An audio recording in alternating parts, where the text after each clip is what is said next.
ఈరోజు నామినేషన్లు వేయడానికి జగన్మోహన్ రెడ్డి గారు వెళ్ళారు. మనం చూసాం.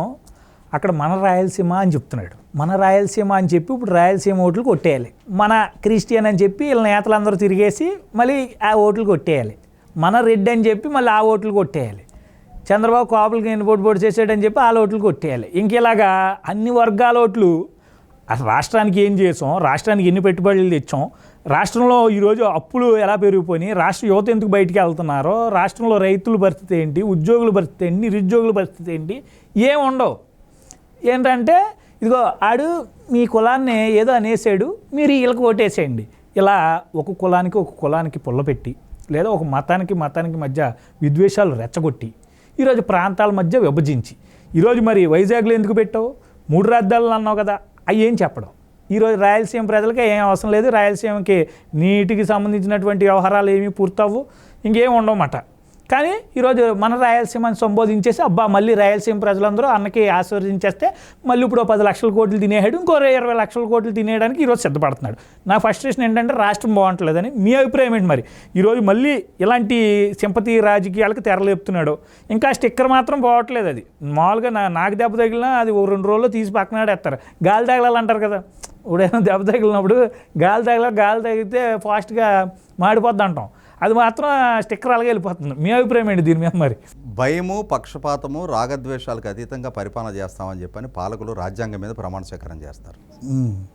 పాలకుడిగా ఒకసారి ఆ స్థానంలో కూర్చున్న తర్వాత రాజకీయపరమైన ఎఫిలియేషన్స్ ఉండకూడదు, కులపరమైన ఎఫిలియేషన్స్ ఉండకూడదు, మతపరమైన ఎఫిలియేషన్స్ ఉండకూడదు, ప్రాంతం పరమైన ఎఫిలియేషన్స్ ఉండకూడదు, భాషపరమైన ఎఫిలియేషన్స్ ఉండకూడదు, బంధుత్వాలు శత్రుత్వాలు పరమైన వైషమ్యాలు ఉండకూడదు, అనురాగం ప్రదర్శించకూడదు అని చెప్పని ఒక స్థితప్రజ్ఞత ప్రదర్శించాలి, ఒక రాజనీతిజ్ఞులాగా పరిపాలన జరగాలి అని చెప్పని నాయకుడిని ఆ స్థితిలో ఊహించుకుంటారు ప్రజలు. జగన్మోహన్ రెడ్డి గారు ముఖ్యమంత్రిగా పదవి బాధ్యతలు చేపట్టేయడానికి ముందు 2019 నాటి ఎన్నికలు ఒకసారి ఆ ముఖచిత్రం గుర్తు చేసుకుంటే మనకి చంద్రబాబు నాయుడు గారు ఆనాటి ముఖ్యమంత్రి, జగన్మోహన్ రెడ్డి గారు ఆనాడు ప్రధాన ప్రతిపక్ష నాయకుడు. సహజంగా మనం లీడర్ ఆఫ్ ద అపోజిషన్ అంటాం. అవును, chief minister, leader of the opposition. Leader of the opposition ఇంకొక పదంతో కూడా సంబోధిస్తారు, సీఎం ఇన్ వెయిటింగ్ అంటారు. Chief minister in waiting. ఇరువురు రాయలసీమ వాసులే. అయినా సరే రాయలసీమ 4 జిల్లాలు, 8 పార్లమెంటు స్థానాలు, 52 అసెంబ్లీ నియోజకవర్గాల పరిధిలో చంద్రబాబు నాయుడు గారిని రాయలసీమ వాసిగా, మా రాయలసీమ ఆస్పిరేషన్స్ని అడ్రస్ చేయగలిగే నాయకుడిగా పరిగణలోకి తీసుకోవాలి. జగన్మోహన్ రెడ్డి గారు మా రాయలసీమను అభివృద్ధి చేయగలిగిన నాయకుడు అని చెప్పని ప్రజలు భావించారు, నమ్మారు, ఆయన అనుసరించారు, ఆయన ఓట్లేశారు. 52లో 49 స్థానాలు కట్టబెట్టారు. అవుట్ ఆఫ్ 52 49 సీట్స్ ఆయనకు వచ్చినాయి. 8 పార్లమెంట్ స్థానాలు ఆయనకి దక్కినాయి. ముఖ్య మూలిగి చంద్రబాబు నాయుడు గారు, బాలకృష్ణ గారు, పయ్యావుల కేశవ్ గారు ముగ్గురే మొత్తం 52 స్థానాలకు నెగ్గింది. మరి అంతటి నమ్మకం జగన్మోహన్ రెడ్డి గారి మీద రాయలసీమ కనపరిచినందుకు మళ్ళీ ఎన్నికలకు వచ్చారు. ఇప్పుడు పాలకుడిగా జగన్మోహన్ రెడ్డి గారు ఆ రాయలసీమకి చేసిన న్యాయం ఏంటి, ఆ నమ్మకాన్ని నిలబెట్టుకునే పాలనా దక్షత ఆయన ఏం ప్రదర్శించారు, ప్రజలు మరొకసారి జగన్మోహన్ రెడ్డి గారిని అనుసరించాలా, చంద్రబాబు నాయుడు గారిని ఎంపిక చేసుకోవాలా అని ఒక క్రాస్ రోడ్లో నిలబడి ఉన్న సందర్భంలో చాలా స్పష్టతతో కూడిన వివరణ 100కి 100 పాళ్ళు రాయలసీమ ప్రజానీకానికి ఇవ్వాల్సిన అవసరం ఉంది. ఎందుకనంటే రాయలసీమ కొన్ని విభిన్న పరిస్థితులు, ఇరిగేషన్ పరంగా సుదీర్ఘ ప్రాంతం, అంటే ప్రధానంగా కర్నూలు, అనంతపూర్ జిల్లాలు కృష్ణా బేసిన్లో ఉన్నాయి. అంటే తుంగభద్ర పరివాహక ప్రాంతం, అలాగే కృష్ణానది పరివాహక ప్రాంతం, హంద్రీనీవా, ఇవి కర్నూలు, అనంతపూర్ జిల్లాలు కృష్ణా బేసిన్లో ఉన్నాయి. కానీ కడప, చిత్తూరు జిల్లాలు కృష్ణా బేసిన్కి అసలు సంబంధం లేదు. అవి పెన్నా బేసిన్లో కడప జిల్లా ఉంది. చిత్తూరు జిల్లా అయితే అసలు పెన్నా బేసిన్కి కూడా సంబంధం లేదు. అటువంటి పరిస్థితుల్లో మరి రాయలసీమ ప్రజల గొంతు తడిచేదెలా, వాళ్ళ పొలాలు నీరు బారేదెలా, ఒక సమగ్ర జల విధానం రూపకల్పన జరగాలి కదా. దానికి కావాల్సిన పాలనా దక్షత, కార్యదక్షత ప్రదర్శించాల్సిన బాధ్యత పాలకులది కదా. గత ప్రభుత్వాలు ఆ దిశగా అడుగులేసినాయి. కృష్ణానదీ జలాలని చిత్తూరు జిల్లా వరకు, కుప్పం నియోజకవర్గం వరకు తరలించే ప్రతిపాదనలు రూపొందించారు, పనులు మొదలుపెట్టారు. మరి పాలకుడుగా 2019లో జగన్మోహన్ రెడ్డి గారు అధికార బాధ్యతలు చేపట్టారు. 2019కి ముందు తెలుగుదేశం ప్రభుత్వ హయాంలో రాయలసీమ ప్రాంతానికి 12,000 కోట్ల రూపాయలు ఇరిగేషన్ రంగం మీద 5 సంవత్సరాల కాలంలో ఖర్చు పెడితే మరి 52 సీట్లు 49 సీట్లు కట్టబెట్టిన జగన్మోహన్ రెడ్డి గారు కనీసం 25,000 కోట్లైనా పెట్టాలిగా. ఆయన ముక్కి మూలిగి పెట్టింది 2,000 కోట్లు ఖర్చు పెట్టారు. అంటే మరి రాయలసీమ ప్రజల నమ్మకాన్ని చూరగొన్నారా, వమ్ము చేశారా? ఎక్కడ 12,000 కోట్లు, ఎక్కడ 2,000 కోట్లు? అంటే రాయలసీమ ప్రజల ఆశల మీద నిలువున నీళ్లు కుమ్మరించాడు ఆయన. అవును. ఇంతేకాదు, ఈయన అసమర్థత మూలన, ఈయన మీద పుట్టెడు కేసులున్న మూలన, కేంద్ర ప్రభుత్వాన్ని ప్రశ్నించలేని ఈయన అసమర్థత కారణంగా కేంద్ర ప్రభుత్వం కర్ణాటక రాష్ట్రంలో అప్పర్ భద్ర అని చెప్పని నేషనల్ ప్రాజెక్టుగా ప్రకటించి వాళ్ళకి నిధులు ఏర్పాటు చేస్తుంటే, అప్పర్ భద్ర అనేది తుంగభద్ర నది ఉపనది. అప్పర్ భద్ర ఇప్పటికే తుంగభద్ర ఉమ్మడి నది, ఉమ్మడి ప్రాజెక్టు. తుంగభద్ర నుంచి అలొకేటెడ్ వాటరు ఆంధ్రప్రదేశ్కి తెలంగాణకి రావాల్సిన స్థాయిలో నీళ్లు రావట్లా. ఇప్పుడు అప్పర్ భద్ర నిర్మాణం కనుక జరిగితే తుంగభద్ర పరివాహక ప్రాంతం ఎడారిగా మారిపోద్ది. దాన్ని అడ్డుకోవటానికి కనీసం పార్లమెంటులో తనకున్న 22 పార్లమెంటు సభ్యుల ద్వారా 5 నిమిషాలు నిరసన కూడా తెలియజేయని నాయకుడు జగన్మోహన్ రెడ్డి.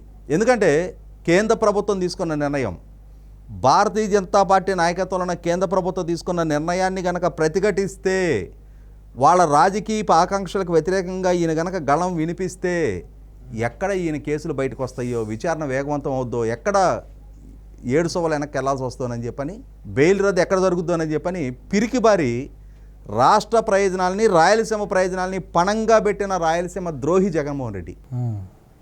ఇవాళ కేసీఆర్ గారి నాయకత్వంలో ఉన్న తెలంగాణ ప్రభుత్వం జగన్మోహన్ రెడ్డి గారి సమక్షంలో కేంద్ర జలశక్తి శాఖ మంత్రి దగ్గర ఎపెక్స్ కౌన్సిల్ మీటింగ్లో కృష్ణానదీ జలాల పంపిణీ ఇప్పుడు బ్రిజేష్ కుమార్ ట్రిబ్యునల్ అమలుపరుస్తున్న విధానం, పాస్ చేసిన అవార్డు 512 టీఎంసీలు ఆంధ్రప్రదేశ్కి, 299 టీఎంసీలు తెలంగాణకి, ఇది మాకు ఆమోదయోగ్యం కాదు, సమాన ప్రాతిపదిక మీద పంపిణీ జరగాలి. అంటే 811 టీఎంసీలని చెరి 405.5 టీఎంసీల ప్రాతిపదిక మీద పంపిణీ జరగాలి, అంతేగాని మాకు 299 టీఎంసీలు మాకు ఆమోదయోగ్యం కాదు అని చెప్పని జగన్మోహన్ రెడ్డి గారి సమక్షంలో కేసీఆర్ గారి డిమాండ్ పెడితే, ఆ డిమాండ్ పెట్టిన సందర్భంగా నిరసన తెలియజేయాలి కదా. మాకు ఆమోదయోగ్యం కాదు, ఇప్పుడు అమల్లో ఉన్న విధానమే కొనసాగాలి, ఇప్పుడు అమల్లో ఉన్న విధానం ప్రాజెక్టుల వారీగా కేటాయింపులు చేశారు, కాబట్టి ఇప్పుడు మీరు ఈ విధానాన్ని మార్పు చేసిన పక్షంలో మా రాష్ట్రానికి అన్యాయం జరుగుతుందని చెప్పని అభ్యంతరం వ్యక్తం చేయాలి కదా. కనీసం నోరు మెదపని పర్యవసానం కేంద్ర ప్రభుత్వం కేసీఆర్ గారి డిమాండ్ని పరిగణలోకి తీసుకొని దాన్ని బ్రిజేష్ కుమార్ ట్రిబ్యునల్కి ఈ పంపిణీ అంశాన్ని పరిశీలించండి అని చెప్పని ఆదేశాలు ఇస్తూ నోటిఫై చేశారు. ఇప్పుడు కనుక అది అమల్లోకి వచ్చింది అని అంటే, తెలంగాణ డిమాండ్ని పరిగణలోకి తీసుకున్నారు అని అంటే, ఆంధ్రప్రదేశ్ రాష్ట్రం 106.5 టీఎంసీలు నష్టపోద్ది. ఎవరు నష్టపోతారు? రాయలసీమ ప్రాంతం నష్టపోద్ది. రాయలసీమ ప్రజల పాలిట ఒక ద్రోహిగా జగన్మోహన్ రెడ్డి మిగిలిపోతాడు.